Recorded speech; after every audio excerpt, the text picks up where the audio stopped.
My dear brothers and sisters, ஆசி பாட்காஸ்டை கேட்டுக்கொண்டிருக்கக்கூடிய சகோதர சகோதரிகளே, புத்தாண்டைக்கு பிறகு நாம் இந்த சந்திக்கக்கூடிய இந்த நேரத்திலே நாம் செய்ய வேண்டியது என்ன என்று பார்க்கும்போது, எல்லோரும் நிறைய ஆய்வுகள் செய்து கண்டுபிடித்தது என்ன என்று பார்க்கும்போது, நாம் வின்னர் மென்டாலிட்டியை வளர்த்துக்கணும் அப்படின்னு சொல்கிறாங்க. இந்த வின்னர் மென்டாலிட்டியை நம்ம வளர்த்துக்கிற போது நாளுக்கு நாள் அது உயர்ந்து கொண்டே வரணும்.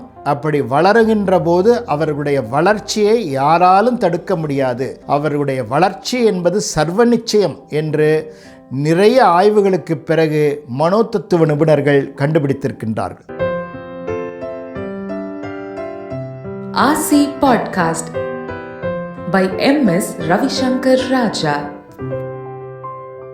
இந்த வின்னர் மென்டாலிட்டி யாருக்கு அதிகரிக்கிறது என்று பார்க்கும்போது, தோல்விகளை கண்டதற்கு பிறகும் அவர்களுக்கு அதிக அளவிலே அதிகரிப்பதற்கான காரணம் என்ன என்று பார்க்கும்போது, உலக அளவில் பிரசித்தி பெற்ற மைக்கேல் ஜோர்டான் என்று பேசப்படுகின்ற பாஸ்கெட்பால் பிளேயர், அவருடைய வருட வருமானம் 36,000 கோடிக்கு மேல். அவருடைய விளம்பரங்களுக்கு ஒவ்வொரு மாதமும் அவர் வாங்குகிற காசு 150 கோடி 200 கோடி அப்படி வாங்குவார்.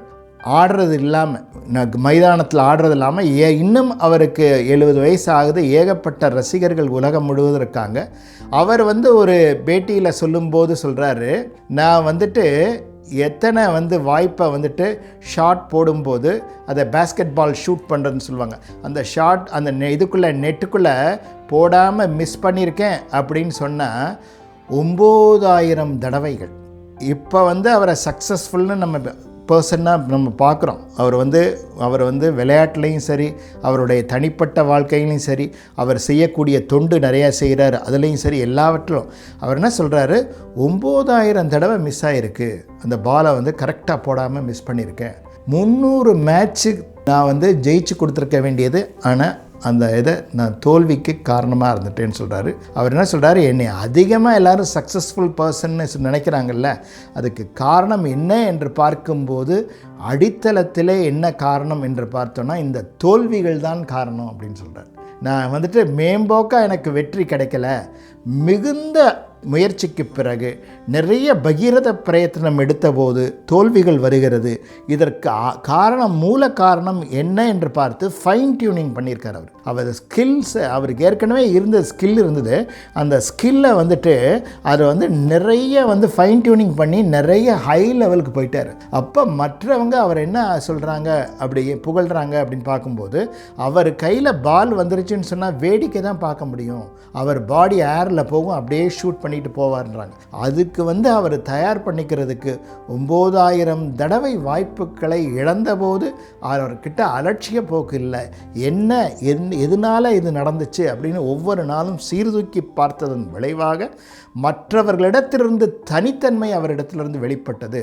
அப்படி பார்க்கும்போது இந்த பிரெயினை சயின்டிஸ்ட் என்ன சொல்கிறாங்க அப்படின்னு சொன்னால், இந்த வின்னர் மென்டாலிட்டி எப்படி உருவாக்குறது அப்படின்னு சொன்னால், நீங்கள் ரீவயர் பண்ணுங்கள், நியூரோ பாத்வேயை புதுசாக ஒன்று உருவாக்குங்க அப்படின்னு சொல்கிறாங்க.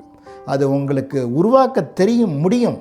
அப்போ ரீவயர் பண்ணுறது அப்படின்னு சொல்கிறாங்க. அந்த ரீவயர் எப்படி பண்ணுறதுன்னா, ஐ am not a successful person அப்படின்னு உள்ளேருந்து ஒரு டயலாக் வருது. ஐ கான்ட் ஸ்பீக் இங்கிலீஷ் அப்படின்னு சொன்னோன்னா அந்த வார்த்தையை டக்குன்னு பிடிச்சிக்குங்க அப்படின்றாங்க.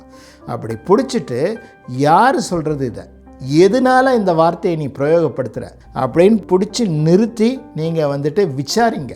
அப்படி விசாரிக்க தப்பிச்சு ஓட பார்க்கும் அந்த எண்ணம் நம்மை விட்டு ஓட முயற்சி பண்ணும். அப்போ விடவே கூடாது. பிடிச்சபடியா எங்கேருந்து இந்த சவுண்டு வருது, என்னால் முடியாது, நான் தகுதியற்றவன், எனக்கு ஃபோக்கஸ் கிடையாது அப்படின்னு சொல்கிறார் ஒருத்தர். இந்த ஃபோக்கஸ் கிடையாதுன்னு சொல்கிறது யார் அப்படின்னு திரும்பி பார்க்கணும். நான் எதனால் சொல்கிறேன், நான் எதனால் சொல்கிறேன், இந்த காரணத்தால். அந்த காரணத்தை நான் எப்படி சரி செய்வது என்று பார்த்து அதை சரி செய்யணும். எனக்கு ஃபோக்கஸ் இல்லைன்னு உள் உரையாடலை எதிர்மறையாக நெகட்டிவாக சொல்லி அப்படியே அந்த நெகட்டிவ் எனர்ஜி வந்துட்டு கடைசியில் ஒரு பயனற்ற வாழ்க்கையை உருவாக்கிறது. அந்த உள் உரையாடல் ஆரோக்கியமான முறையில் எனக்கு ஃபோக்கஸ் இல்லைன்றதை பிடிச்சி வச்சுக்கிட்டு, அந்த ஃபோக்கஸ் இல்லைன்னு சொல்கிறது யார்? நான் தான். அந்த ஃபோக்கஸை எப்படி டெவலப் பண்ணுறது, அதற்கான பயிற்சி முறை என்ன, இதை அப்படி ஆராய்ந்து அதை ரீவயர் பண்ணணும். ஃபோக்கஸ் அதிகமாகுது, நாளுக்கு நாள் கான்சன்ட்ரேஷன் பவர் அதிகமாகுது, பிரெயின் பவர் இன்க்ரீஸ் ஆகிக்கிட்டே போகுது. இன்க்ரீஸ்ன்ற வேர்டை அடிக்கடி சொல்லுங்கள். பொருளாதாரத்தில் நான் தகுதியுடையன ஆகிறேன், ஹெல்த் இம்ப்ரூவ்மெண்ட் ஏற்படுது, எல்லாமே இன்க்ரீஸ் ஆகுதுன்னு சொல்ல அதுதான் வின்னர் மென்டாலிட்டி அப்படின்னு சொல்கிறது.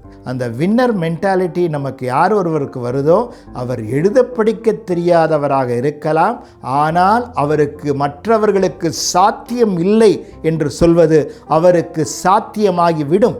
மற்றவர்களுக்கு சாத்தியம் இல்லாதது ஒருவருக்கு சாத்தியம் ஆவதற்கு பிரபஞ்ச நியதிப்படி எது காரணமாக இருக்கிறது என்று பார்க்கும்போது அசைவிலா ஊக்கம்னு வள்ளுவர் சொல்வார்.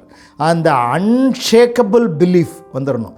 அந்த அன்ஷேக்கபிள் பிலீஃபை தான் பிரபஞ்ச சக்தி எதிர்பார்க்குது. அது ராவணேஸ்வரன் செஞ்ச தவமாக இருக்கட்டும், அல்லது இந்திரஜித் செஞ்ச தவமாக இருக்கட்டும், அதெல்லாம் எப்படி பலிச்சுது அப்படின்னு பார்க்கும்போது அவங்க அந்த தவத்தெல்லாம் துஷ்பிரயோகம் பண்ணாங்களே, அவங்களுக்கு போய் கொடுத்துருக்கலாமா கடவுள்னு நினைக்கும்போது நமக்கு தான் நல்லவங்க கெட்டவங்க இதெல்லாம். யார் ஒருவருக்கு அன்ஷேக்கபிள் பிலீஃப் வந்துருச்சோ அவங்களுக்கு அது கிடைச்சே தீரும். பிரபஞ்ச சக்தி அவங்களுக்கு ஹெல்ப் பண்ணிடும். அந்த அன்ஷேக்கபிள் பிலீஃப் நமக்கு வர்றதுக்கு நியூரோ பாத்வே அப்படின்னு சொல்லக்கூடிய அந்த ஓடுபாதையில் நம்ம உயர்ந்த எண்ணங்களை, நம்மை ஊக்குவிக்கக்கூடிய, உற்சாகப்படுத்தக்கூடிய எண்ணங்களை கொண்டு செல்ல வேண்டும். அப்படி கொண்டு செல்ல புதிய வழி உருவாகிவிடும். சில கிராமங்களிலே வயல்வெளியிலே அப்படியே நடக்கவே முடியாத மாதிரி இருக்கும். சிலர் தள்ளிக்கிட்டு அந்த புல்வெளியில் தள்ளிக்கிட்டு புல்லெல்லாம் தள்ளிக்கிட்டு கோர புல் அது இதெல்லாம் இருக்கும், தள்ளிக்கிட்டு ஒரு சில பெரியவங்க நடக்க ஆரம்பிப்பாங்க. அதை பார்த்துட்டு மற்றவங்களும் நடக்க ஆரம்பிப்பாங்க. அது ஒரு பாதையாக மாறிவிடும். தொடர்ந்து மற்றவர்களுடைய காலடி பட அது ஒரு பாதை இயல்பாக உருவாகிவிடும். அப்புறம் கொஞ்ச நாளில் மாட்டு வண்டி அந்த பக்கம் போக ஆரம்பிச்சிடும். அப்படி எல்லாமே வலியே இல்லைன்னு நினச்ச இடத்துல வலி ஒன்று உருவாகும். அதுபோல் நாம் எண்ணியாங் எய்துவர் எண்ணியர் திண்ணியராக பெறின் திட்பத்தோடு நுட்பத்தோடு நினைக்க ஒரு புது டோர் ஓப்பன் ஆகிடும். புது வழி பிறக்க ஆரம்பிச்சிடும். வழி இல்லை என்று சொல்ல மற்றவங்க நினச்சிக்கிட்டு இருக்க போது இவர் வழியை உருவாக்கி விடுவார். சாத்தியம் இல்லை என்று சொல்வது சாத்தியமாகிவிடும். பிரபஞ்சம் அவர்களுக்கு சமிக்கை கொடுத்து கொண்டே இருக்கும். பிரபஞ்சம் கொடுக்கும் சமிக்கையை யாரால் உணர முடியும் என்று பார்க்கும்போது யாருக்கு அசைவில்லாத ஊக்கமும் மதிநுட்பமும் பிரெயின் பவரும் அதிகரிச்சுக்கிட்டே வருதோ அவங்களுக்கு யூனிவர்ஸ் சொல்கிறது கேட்க ஆரம்பிச்சிடும். அப்படி கேட்க ஆரம்பிச்சிட்டதுக்கு பிறகு அவங்கள மற்றவர்கள் யாரும் தன்னம்பிக்கை இழக்க வைக்க முடியாது. அவர்களிடத்தை பேசுகின்ற போது, அவர்களை பார்க்கும்போது மற்றவர்களுக்கு தன்னம்பிக்கை அதிகரிக்க ஆரம்பித்துவிடும். அவர்களுடைய தன்னம்பிக்கையை எந்த சக்தியாலும் சீர்குலைய வைக்க முடியாது.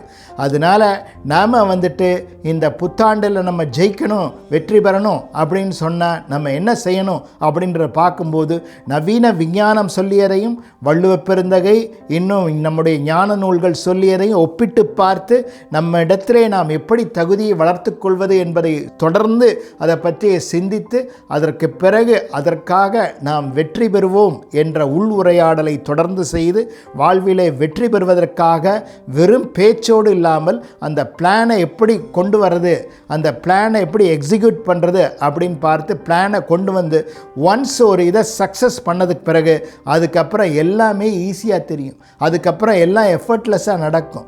ஆக்கம் அதர்வினாய் செல்லும், அசைவிலா ஊக்கமுடையான் உலை. அந்த அசைவே இல்லாமல் இருக்கானே அதான் அன்ஷேக்கபிள் பிலீஃப்னு சொல்கிறது.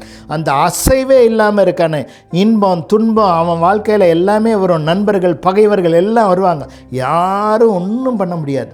அப்படிப்பட்டவனிடத்தில் அந்த ஆக்கம்னு சொல்லக்கூடியது செல்வம், செல்வாக்கு, புகழ், அந்தஸ்து எல்லாம் தேடிக்கிட்டு வருமா. அவன் எங்கே இருக்கான்னு கேட்டுக்கிட்டு வருமா. அதனால் அதை நாம் கருத்தில் கொள்ளணும். இந்த பிரபஞ்ச காந்தம் அதுக்கு நமக்கு ஹெல்ப் பண்ண தயாராக இருக்குது. இந்த யூனிவர்சல் பவரோடு நம்ம இணையும் போது நமக்கு எல்லாமே ஈஸியாகிடும். யூனிவர்சல் பவரோடு நம்ம இணைகிறதுக்கு நம்முடைய நம்பிக்கையை நாம் வளர்த்து கொள்ள வேண்டும், ஊக்கத்தை உற்சாகத்தை வளர்த்து கொள்ள வேண்டும். வெற்றி நிச்சயம் என்று கூறிக்கொண்டு உங்கள் அனைவரையும் வாழ்த்தி வணங்கி நிறைவு செய்கின்றேன். வாழ்க வளத்துடன். RC Podcast by MS Ravi Shankar Raja.